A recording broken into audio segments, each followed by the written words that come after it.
We were so hungry for creativity that we didn't think about everything when we left. It was a very wide-eyed and naive move. One day out of the blue, Charles was like, okay, I'm gonna leave. I've been thinking about it for a while. Would you like to start it in the studio? A few months later, we were in a room at my place, the birthplace of the Bandits. Most of the publishers we talked with were just publishers. They weren't game developers. We didn't have the resource to do everything we would have wanted the game to be.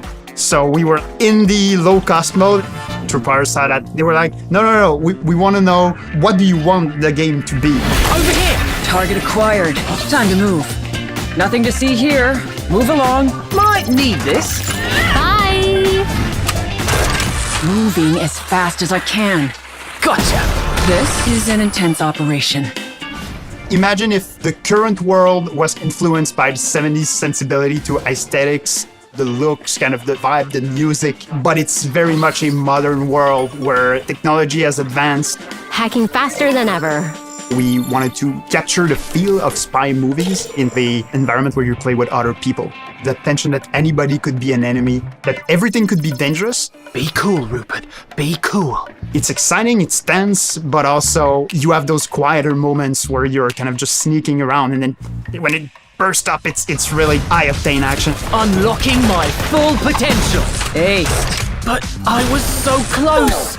The characters are the most fun. They have big personality, they have very different skills. With their stance, how they run, they have different animations that represent what they are. What would I do without you? They are competent spies fighting against other dangerous spies, but for us outside, looking at those wacky gadgets and the situations they get into, it gets to be really funny. We all thought about playing hide and seek as a kid. When you're a kid, you're hidden like in a box and your friends are looking for you and you're like so giddy that you might be found out. Nothing to see here. Move along. All of the maps are very different from one another. So the first one, Hardtail, is in a Spanish mansion. And then you have Silver Reef, that's an underwater hotel. My favorite map must be Diamond Spire because it's got this whole verticality thing. Stealth games normally are really slow-paced, and first-person shooter are really fast-paced. Done. Most of the time, the gadgets, quote-unquote, are grenades. Will you flashbang or throw an explosive thing that will kill people? That's not what we're trying to do. The secret sauce for DECEIVE INC is that when you're hidden, it's kind of slow-paced. But you always want to take risks, to go a bit faster, to beat someone to the punch, and then you get caught, and that's when the action goes really fast.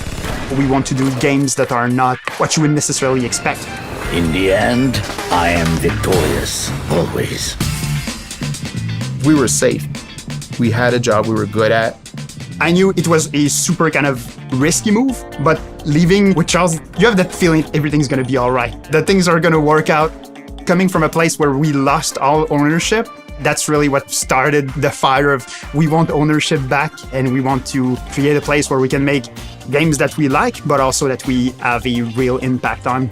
And I think that's a big part of why we did it. I think if we just stayed there and considered everything that could go wrong, I don't think we would have done it.